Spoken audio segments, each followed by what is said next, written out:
এই বাজেট শুধু ১,৫০০ বছর নয়, আরো ৩-৪ হাজার বছর আগে হযরতে ইউসুফ আলাইহিস সালাম দিয়েছিলেন। সুবহানাল্লাহ। যে ব্যক্তি একটা কৃষি কাজ করলো, সে বীজ বপন করলো বা চারা রোপণ করলো, সেটা বৃক্ষে পরিণত হলো, এর থেকে মানুষ খেলো, পশু পাখি, এই যে হাজারো পশু পাখি যেগুলো আছে সেখান থেকে যারা খাচ্ছে, কানাত লাহু বিহি সাদাকাহ। আল্লাহ নবী ইরশাদ করছেন যে শুধুমাত্র টাকা পয়সা দান করবেন, সিরিয়ালে মানুষ দাঁড়িয়ে থাকবে, বাহবা হবে, স্লোগান হবে, হ্যাঁ বিশাল দানবীর আমি হয়ে গেলাম, আমার এটাই কেবল দান নয়। একজন যে কৃষক, সে নিজেকে গরিব ভাবছে, আমি দান করতে পারলাম না, দানবীর হতে পারলাম না, তোমাকে আল্লাহ নবী বলছেন তুমি সবচেয়ে বড় দানবীর। সুবহানাল্লাহ। যে তুমি 5টি জিনিসকে সময় ফুরিয়ে যাওয়ার আগে আগে গুরুত্ব দেওয়ার চেষ্টা করো। একটা হচ্ছে তন্মধ্যে তোমার অসুস্থতার আগে আগে তোমার সুস্থতাকে তুমি গুরুত্ব দাও। IUB media. আসসালামু আলাইকুম ওয়া রাহমাতুল্লাহি ওয়া বারাকাতুহু। আল্লাহ রাব্বুল আলামিনের শাহী দরবারে আমরা শুকরিয়া জ্ঞাপন করছি, আলহামদুলিল্লাহ, যিনি আমাদের আজকের এই পবিত্র জুমার দিনে আল্লাহর ঘরে সুস্থভাবে ঈমানের সাথে আযানের এই আহ্বানে সাড়া দেওয়ার তৌফিক দিয়েছেন। আলহামদুলিল্লাহ। নবী করিম সাল্লাল্লাহু আলাইহি সাল্লামের প্রতি আমরা সালাত ও সালাম পেশ করছি, যার মাধ্যমে আমরা ঈমান পেলাম, ইসলাম পেয়েছি, হিদায়াতের দিক নির্দেশনা পেয়েছি, যিনি রাহমাতুল লিল আলামিন হিসেবে আল্লাহ পাক সুবহানাহু ওয়া তাআলা পাঠিয়েছেন আমাদের সঠিক পথের দিশা দেওয়ার জন্যে। সেই নবীর প্রতি আমরা আজকের এই পবিত্র জুমার দিনে বেশি বেশি দুরূদ এবং সালাত ও সালাম পেশ করছি। প্রতিটা দেশেই এই জুন মাসেই বাজেট পেশ করা হয়। বাজেট আমাদের দেশেও আলহামদুলিল্লাহ প্রাক বাজেট আলোচনা হচ্ছে, বিভিন্ন বিশেষজ্ঞদের সাথে পরামর্শ নেওয়া হয়, এটা খুবই সুন্দর। এবং বিভিন্ন যারা বিশেষজ্ঞ আছেন, বিভিন্ন মন্ত্রণালয়ের সাথে সমন্বয় করা হয়, বিশেষ করে পরিকল্পনা মন্ত্রণালয় সহ অর্থ মন্ত্রণালয় যৌথভাবে এই বাজেট পেশ করা হয় সংসদে। আলহামদুলিল্লাহ। এবার আমরা যতটুকু জেনেছি পত্রিকার মাধ্যমে, আলহামদুলিল্লাহ, বাজেট তো শুরু হয়ে আমাদের আল্লাহ তাআলার নামে এবং শেষ হচ্ছে এবার যতটুকু জানলাম আমাদের মাননীয় অর্থমন্ত্রী একটি হাদিসে পাকের দোয়ার মাধ্যমে শেষ করবেন। সেটি হলো আল্লাহুম্মা ইন্নী আউযু বিকা মিনাল বারাস ওয়াল জুনুন ওয়াল জুযাম ওয়া মিন সাইয়্যিল আসকাম। আলহামদুলিল্লাহ, এটি খুবই সুন্দর এবং প্রশংসনীয়। তো আজকে আমরা বাজেট নিয়ে ইসলামের দৃষ্টিকোণ থেকে সেটি সংক্ষিপ্ত সময়ে আলোচনা পেশ করতে চাই।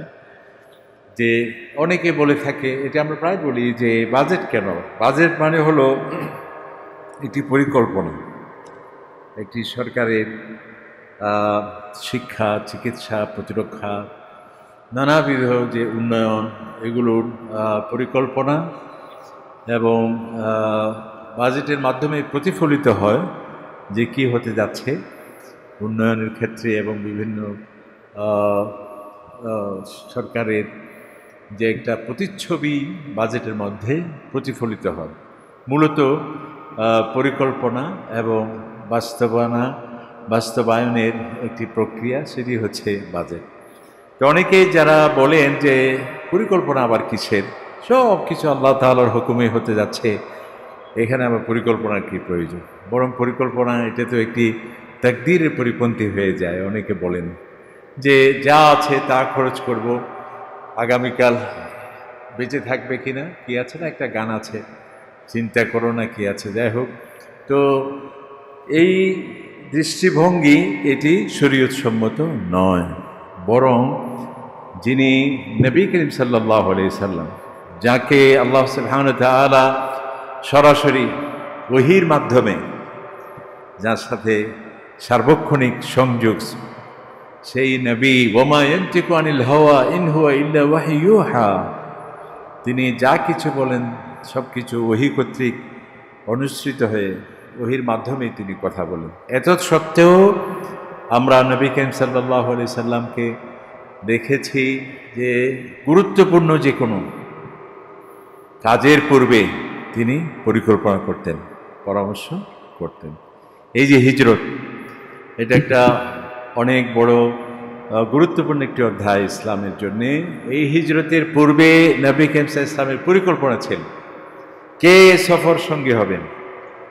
হযরত আবু বকর সিদ্দিক আগে থেকে ওনাকে ইঙ্গিত দেওয়া হয়েছে যে এভাবে হিজরত হলে তুমি আমার সফর সঙ্গী হবে। এরপরে একজন গাইড, পথ প্রদর্শক নবী করিম সাল্লাল্লাহু আলাইহি ওয়াসাল্লাম আগে থেকেই ঠিক করে রেখেছিলেন। হ্যাঁ, এরপরে মদিনার দিকে যেতে পারেন এটি কুরাইশদের অনুমান আগে থেকেই ছিল। তো নবী করিম সাল্লাল্লাহু আলাইহি ওয়াসাল্লাম ভাবলেন যে যদি ওরা আমাকে না দেখে মদিনার দিকেই সর্বপ্রথম তারা আমার পিছু অনুসরণ করতে পারে, সেই জন্যে নবী করিম ইসলাম পরিকল্পনা করলেন মদিনার দিকে নয়, আমি উল্টো দিকে গারে সৌরে আমি অবস্থান করব। 3 দিন আগে থেকে পরিকল্পনা করেছেন। এবং এই 3 দিনে যদিও আল্লাহ নবীর কাছে গোয়েন্দা রিপোর্ট পেশ করার জন্য কোনো মাধ্যমের প্রয়োজন নেই, কোনো এজেন্সির প্রয়োজন নেই, যেহেতু স্বয়ং আল্লাহ পাক সুবহানাহু ওয়া তাআলা ওহীর মাধ্যমে তার কাছে সব কিছু খবর পাঠান। এরপরেও তিনি একজন কে দায়িত্ব দিয়েছিলেন, তিনি হলেন হজরতে আবু বকর রাদিয়াল্লাহু তাআলা আনহুর মেয়ে হজরত আসমাকে দায়িত্ব দিয়েছিলেন যে এখানে কী হচ্ছে না হচ্ছে সেটা আমাদেরকে বলবে আর আমাদের খাবার নিয়ে আসবে। ঠিক আছে? তো এই যে পরিকল্পনা, এটি কোনো তাকদীরের পরিপন্থী নয়। সুতরাং আগামী বছর আমার শিক্ষা, আমার প্রতিরক্ষা, আমাদের উন্নয়ন, আমাদের সামাজিক নিরাপত্তা, আমাদের দারিদ্র্য বিমোচন, এগুলো নিয়ে পরিকল্পনা এটি ইসলামই সমর্থন করে। বরং আমরা দেখতে পাই যে এই ধরনের বাজেট যা আজকে পৃথিবীর সব রাষ্ট্রে ঘোষিত হয়, এটি বাজেটের ইতিহাস যদি অবশ্যই এটা গবেষণার বিষয়, প্রথম বাজেটকে দিয়েছিলেন, কিন্তু আমরা দেখতে পাই এই বাজেট শুধু ১৫০০ বছর নয়, আরও ৩-৪ হাজার বছর আগে হজরতে ইউসুফ আলাইহিস সালাম দিয়েছিলেন। সুবহানাল্লাহ, এটা আমরা অনেকবার বলেছি এখানে। সেটি কোনো কল্পকাহিনী নয়, কোনো ওয়াজ নয়, মুখরোচক কোনো কল্পকাহিনী নয়, কোরআনে পাকের আয়াত। তিনি জেলে বন্দী ছিলেন, আপনারা জানেন। তো বাদশাহ একটা স্বপ্ন দেখেছিল, কোরআন শরীফে আসছে যে কি স্বপ্ন দেখেছেন তিনি, 7টি দুর্বল ক্ষীণকায় দুর্বল গাভীকে কি হচ্ছে আপনার শক্তিশালী 7টি গাভী খেয়ে ফেলছে এরকম, এবং 7টি শুকনো দানা আর 7টি সতেজ সবুজ শস্য দানা তিনি স্বপ্ন দেখতে পেলেন। তো এই স্বপ্নের কি ব্যাখ্যা হতে পারে?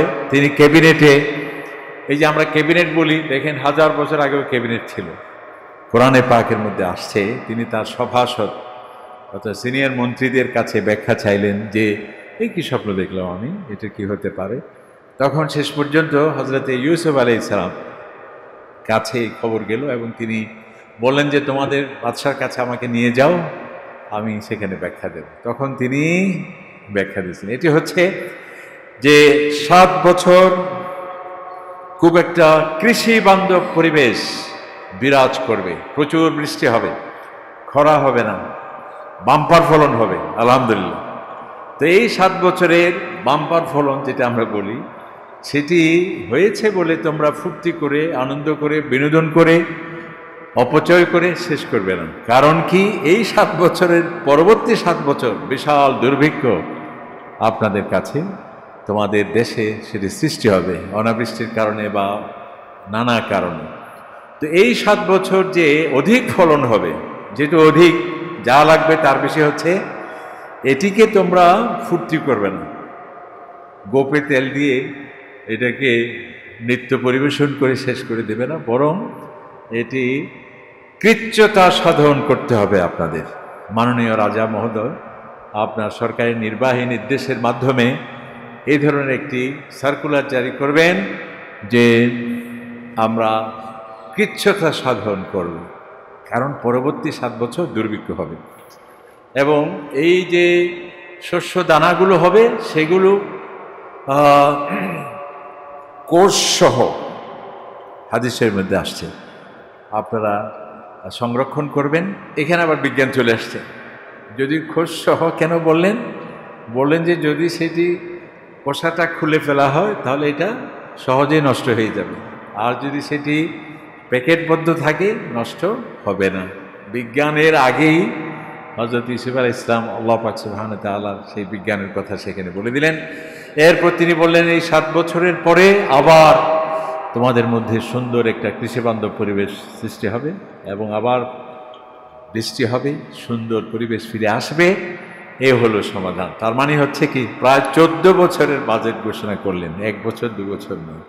এই যে আমরা পঞ্চশালা বলি 5 বছরের, আর উনি এখানে 7 14 বছরের একটা জাতীয় কৃচ্ছতা দুর্যোগ ব্যবস্থাপনা মন্ত্রণালয় আছে আমাদের, এটাই তো অনেকটা দুর্যোগ ব্যবস্থাপনার তিনি দিক নির্দেশনা দিলেন এবং বাজেট ঘোষণা করলেন। আলহামদুলিল্লাহ। তাহলে এই যে বাজেট, সেটি শরিয়া ইসলাম অত্যন্ত বাস্তব ভিত্তিক ধর্ম। এটা এই জন্যই আমরা বলি, আমরা না, এটা ইসলামেরই বৈশিষ্ট্য, যেটি বাস্তব সেটাই ইসলাম, যেটা অবাস্তব সেটি ইসলাম নয়। যদি কোনো কিছু আমার কাছে অবাস্তব মনে হয় তাহলে আমার ভুল ব্যাখ্যা, বা যে জিনিসটা আমি দেখছি যে এই ব্যাখ্যা সঠিক ছিল না। সুতরাং যেটি বাস্তব সেটাই ইসলাম, যেটি সহজ সরল সেটি ইসলাম, যেটা কঠিন জটিল সেটি ইসলাম নয়। এবং বাজেটের যে সমস্ত জিনিসগুলো গুরুত্বের সাথে দেখা হয় সেগুলো আমাদের কোরআনে পাকে প্রত্যেকটা বিষয়ে এক্ষেত্রে নির্দেশনা আছে। যেমন দেখুন, শিক্ষাকে অত্যন্ত গুরুত্ব দেওয়া হয়।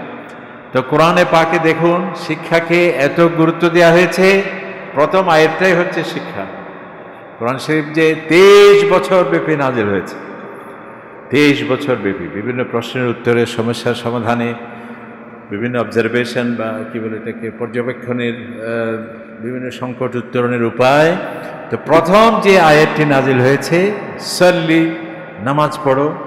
তার মানে এই নয় যে নামাজের গুরুত্ব কম, নাউজুবিল্লাহ, যে হজ করতে হবে সেটি না, এক্ষুনি যাকাত দিতে হবে এটি না। প্রথম আয়াতটাই হলো ইকরা, তোমাকে পড়তে হবে, তোমাকে জানতে হবে। হাল ইয়াস্তাবিল্লাযীনা ইয়ালামুন ওয়াল্লাযীনা লা ইয়ালামুন। আল্লাহ তাআলা বলে, যারা জানে আর যারা জানে না কখনো সমান হতে পারে না। এটা এখন তাফসীরের দরকার নেই, এটা আমরা নিজ চোখেই দেখতে পাচ্ছি। যারা জেনেছে, জ্ঞান বিজ্ঞানী, তারা এগিয়ে আছে, আর যারা জানে নাই তারা পিছনে আছে।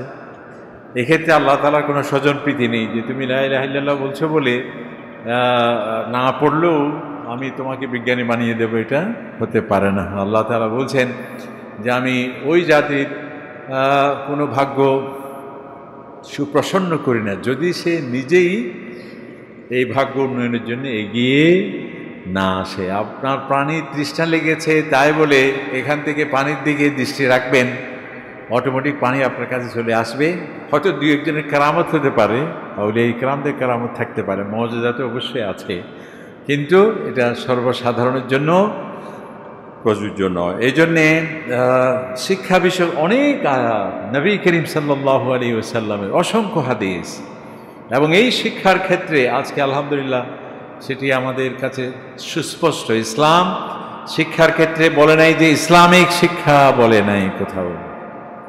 তার মানে কি? জ্ঞান, ইসলামিক জ্ঞান বলে, তার মানে হচ্ছে তাহলে এখানে জ্ঞানে বিভাজন না, প্রত্যেক জ্ঞানই ইসলাম স্বীকৃতি দিয়েছে। এই জন্যে জ্ঞান বলা হয়েছে, জ্ঞানের কোনো বিশেষায়িত করা হয়নি।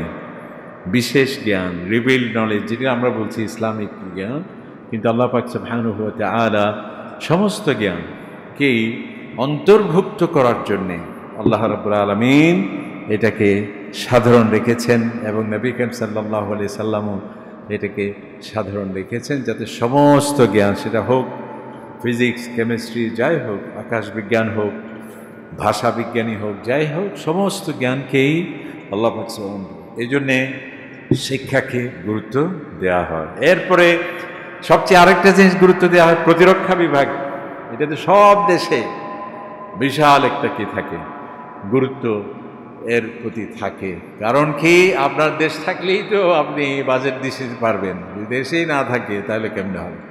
এবং একটা দেশের যে কত মূল্য, স্বাধীনতা বা সার্বভৌমত্বের, যাদের দেশ নেই তার থেকে আপনি উপলব্ধি করতে পারেন। ফিলিস্তিনে কী সমস্যা, আমাদের যে 15 লক্ষ মেহমান আজকে প্রায় 4-5 বছর ধরে বাংলাদেশ সরকার যাদের দায়িত্ব গ্রহণ করেছে, ওই যে বার্মা থেকে যারা আসছে, তারাই বুঝতে পারে দেশের গুরুত্ব কতটুকুন। এই জন্যে যারা দেশের অতন্দ্র প্রহরী হবে, সেই খাত সেই বিভাগকে যে গুরুত্ব দেয়া, এটিও আমাদের কোরআনুল কারীমে এত গুরুত্ব সহকারে আল্লাহ তাআলা বলেছেন, ওয়াইদ্দু লাহুম মাসতাতা'তুম মিন কুওয়া, তোমাদের প্রতিরক্ষার জন্য যা কিছু দরকার সর্বশক্তি তোমরা এটিকে প্রস্তুতি গ্রহণ করতে হবে। কারণ কি, এটি যাতে ব্যালেন্সড পাওয়ার প্রতিষ্ঠিত হয় এবং সুরক্ষিত থাকে, এবং এক্ষেত্রে প্রতিরক্ষা বিভাগকে যে গুরুত্ব দেওয়া হয় সেটাও আমাদের কোরআনুল কারীমে এবং নবী ইসলামের অসংখ্য হাদিস আছে। এমনকি নৌবাহিনীদের যারা জলসীমা যারা সুরক্ষিত দেয়, সেক্ষেত্রে পর্যন্ত হাদিস আছে। যারা সীমান্ত প্রহরা দেয়, নবী ইসলামের একটা হাদিস আছে, রিবাতু ইয়াউমিন ওয়া লাইলা, যে একটি রাত্রি এবং একটা দিন রাষ্ট্রের নিরাপত্তার যারা প্রহরী হলো, সারা রাত ইবাদত করেছে, তার চাইতে অনেক বেশি সওয়াব। সুবহানাল্লাহ। তাহলে এই যে প্রতিরক্ষা বিভাগ যে গুরুত্ব দেওয়া হয়, সেটা আমাদের কোরআনে পাকে মধ্যে। এরপর কৃষি, বাংলাদেশে যেহেতু কৃষি নির্ভর, কৃষি বান্ধব দেশ, কৃষি নির্ভর দেশ, আল্লাহর রহমত আলহামদুলিল্লাহ আমাদের প্রতিটি ইঞ্চি কৃষিতে সেটি উপযুক্ততা আছে। আমরা একবার সৌদি আরবের সাবেক তেলমন্ত্রীর সাথে দেখা হয়েছিল, যেখানে একটা বিষয়ে উনি বললেন যে আপনারা কেন, তোমরা তো আমাদের থেকে অনেক ধনী। উনি বলেন দুটি কারণে, একটি হচ্ছে আমরা হলাম মাত্র 1 কোটি মানুষ, তোমরা হলো 14-15 কোটি। 14-15 কোটি মানুষের থেকে বড় সম্পদ আর হতে পারে না। সুবহানাল্লাহ। আরেকটি বললেন যে তিনি, আমাদের এখানে বৃষ্টি হয় বছরে 2 একবার 3 বার 4 বার 5 বার, আর তোমাদের যে বৃষ্টি মাসে এবং প্রত্যেকটা ইঞ্চি যে হয়, সুতরাং আনতুম আগনা মিন্না বিকাসীর, উনি বলছেন যে তোমরা আমাদের থেকে অনেক বেশি ধনী। তাহলে এই যে কৃষি, এটিকে আল্লাহ পাক সুবহানাহু ওয়া তাআলা কোরআনুল কারীমে বলছেন, হুয়াল্লাযী জাআলা লাকুমুল আরদা যালুলান ফামশু ফি মানাকিবিহা, যে এই পৃথিবী তোমাদের জন্য আমি তোমাদের লজিস্টিক সাপোর্ট হিসেবে বা তোমাদের জন্য আমি উপযোগী করে এটাকে সৃষ্টি করেছি। অতঃপর এখানে যা কৃষি আছে, যা ফলন আছে, যা উপকারিতা আছে, সব কিছু তুমি ব্যবস্থা গ্রহণ করো। কোরআনে পাকে আরেকটি জায়গায় আল্লাহ তাআলা বলছেন যে এই পৃথিবী আমি তোমাদের জন্য সৃষ্টি করেছি, এবং এখানে তোমরা আবাদ অর্থাৎ কৃষি সহ যা আছে এখানে সেগুলো ওয়াস্তা'মারাকুম ফিহা, আল্লাহ তাআলা বলছেন এর মধ্যে যা কিছু আছে সেটি তোমরা সর্বোচ্চ এর ফায়দা তোমাদের নিতে হবে। এমনকি হাদিসে পাকে আসছে, আজকে আমরা শুধুমাত্র পৃথিবীর উপরে যা আছে সেগুলো গুরুত্ব দিচ্ছি, আর পৃথিবীর নিচে যা আছে যেটা আমাদের অন্যরা গুরুত্ব দিয়ে বের করছেন, যেটা আমরা এখন গ্রিন ইকোনমির কথা আমরা শুনেছি, এখন ব্লু ইকোনমির কথা বলা হচ্ছে। ব্লু ইকোনমি মানে সমুদ্রের তলদেশে যা আছে সেটি, আরও অনেক কিছু, সবগুলো আমার নবী কারীম সাল্লাল্লাহু আলাইহি ওয়াসাল্লাম বলে, ইলতামিসুর রিজকা ফি খাবায়াল আরদ, এই পৃথিবীর নিচে যা তোমাদের জন্য রিজিক লুকায়িত আছে তা তন্ন তন্ন করে অনুসন্ধান করো। সুবহানাল্লাহ। কিন্তু এই আমল আমরা করছি না, অন্যরা করছে, এগিয়ে আছে। কৃষিকে এত গুরুত্ব দেওয়া হয়েছে, নবীকে একজন কৃষক তার যে নিয়তটা ঠিক থাকে, ইখলাস থাকে, তাহলে তার যে কত বড় সওয়াব দেখুন। আল্লাহ নবী ইরশাদ করছেন যে মান গারাসা গারসান আও যারআ যারআন ফায়াকুলু মিনহু তায়র, অনেক লম্বা হাদিস, যে ব্যক্তি একটা কৃষি কাজ করলো, সে বীজ বপন করলো বা চারা রোপণ করলো, সেটা বৃক্ষে পরিণত হলো, এর থেকে মানুষ খেলো, পশু পাখি, এই যে হাজারো পশু পাখি যেগুলো আছে সেখান থেকে যারা খাচ্ছে, কানাত লাহু বিহি সাদাকা। আল্লাহ নবী ইরশাদ করছেন যে শুধুমাত্র টাকা পয়সা দান করবেন, সিরিয়ালে মানুষ দাঁড়িয়ে থাকবে, বাহবা হবে, স্লোগান হবে, হ্যাঁ বিশাল দানবীর আমি হয়ে গেলাম, আমার এটাই কেবল দান নয়। একজন কৃষক, সে নিজেকে গরিব ভাবছে, আমি দান করতে পারলাম না, দানবীর হতে পারলাম না, তোমাকে আল্লাহ নবী বলছেন তুমি সবচেয়ে বড় দানবীর। সুবহানাল্লাহ। কারণ কি, আপনার এই গাছ থেকে, আপনার এই কৃষিজাত দ্রব্যাদি যা মানুষ খাচ্ছে, যদিও সে কিনে খাচ্ছে, এরপরও আল্লাহ নবী বলছেন সেটি প্রত্যেকটি দানা তার জন্য সাদকা হিসেবে আল্লাহ তাআলা সওয়াব তার আমলনামায় লিপিবদ্ধ করবেন। সুবহানাল্লাহ। এটা কি কৃষিকে প্রণোদনা, উৎসাহ, উদ্দীপনা। হযরতে আব্দুল্লাহ ইবনে আব্বাস সম্ভবত আরেকজন সাহাবী ছিলেন, খেয়াল করছে না, নির্দিষ্টভাবে হাদিসে আসছে যে আমি যদি জানি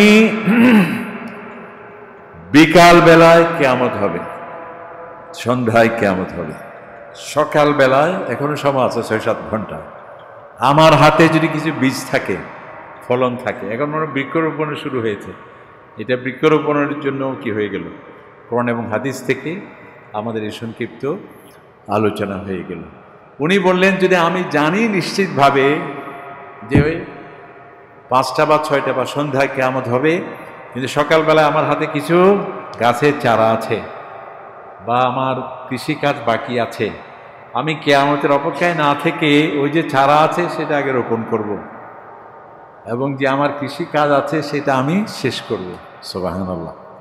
তার মানে এখানে কয়েকটি মেসেজ। একটি হলো যে কিয়ামত আসছে, সেই জন্য হাত পা গুটিয়ে আমি থাকবো, দুনিয়া সব ছেড়ে দেব, কিছুক্ষণ পরেই তো আমি মারা যাব, এটি ইসলাম কর্মমুখর যে ধর্ম সেটি। আরেকটি হচ্ছে কৃষিকে যে কত গুরুত্ব, যে কিয়ামত হচ্ছে আমি জানতে পাচ্ছি, তারপর আমার কাছে সময় আছে, আমি এটাকে আমার এই কাজ করব। তাহলে বোঝা যায় যে কৃষির বা গাছ বা বৃক্ষরোপণ, যেটি আমাদের পরিবেশ সুরক্ষিত রাখার ক্ষেত্রে গুরুত্বপূর্ণ ভূমিকা রাখছে, যেটি আমাদের অক্সিজেন প্রদান করছে, যেটা আমাদের খাবার, ফলদায়ক ফলজ বিভিন্ন বৃক্ষ ছায়া দিচ্ছে, আমাদের জ্বালানি কাষ্ঠ হিসেবে কাজ করছে, আমাদের সৌন্দর্যের নানাবিধ, আল্লাহ তাআলা বলছেন এই সব জিনিস আমি করলাম।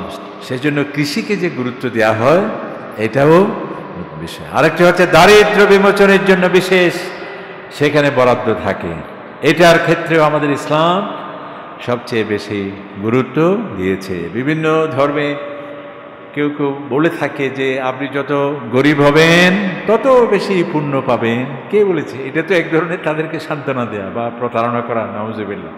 আমার কাছে আছে, আমি কেবল ভোগ করব, তুমি কি করো, তুমি সওয়াব পাবা, সওয়াব পাবা, কোনো অসুবিধা নেই। ইসলাম সেই ধর্ম নয়। নবী কারীম কাদাল ফাকরু ইয়াকুনা কুফরা, দারিদ্র্য এমন এক মারাত্মক ব্যাধি, এটিতে আক্রান্ত হলে মানুষের সর্বোচ্চ দামি ঈমান পর্যন্ত হরণ হয়ে যাওয়ার সম্ভাবনা আছে। এই জন্য নবী কারীম বলে আল্লাহুম্মা ইন্নী আউযু বিকা মিনাল কুফরি ওয়াল ফাকরি, আয় আল্লাহ আমি কুফরি থেকে পানা চাই এবং দারিদ্র্য থেকে পানা চাই।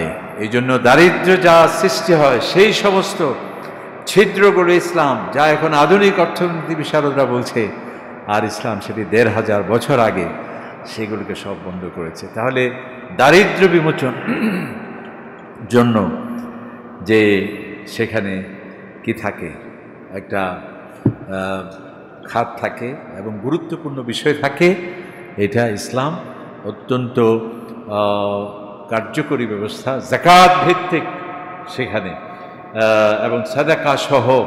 নবী কারীম বলছেন সেই ব্যক্তি কখনো ইমানদার হতে পারে না যে পেট ভরে আহার করলো আর তার আশেপাশে প্রতিবেশী না খেয়ে দারিদ্র্যের কষাঘাতে জর্জরিত। তাহলে এই যে অভাবী মানুষের দারিদ্র্য বিমোচনের ব্যবস্থাপনা, সেটি থাকতো। আরেকটি, শেষ করতে সময় নেই, অত্যন্ত গুরুত্বপূর্ণ একটি খাত, সেটি হচ্ছে চিকিৎসা।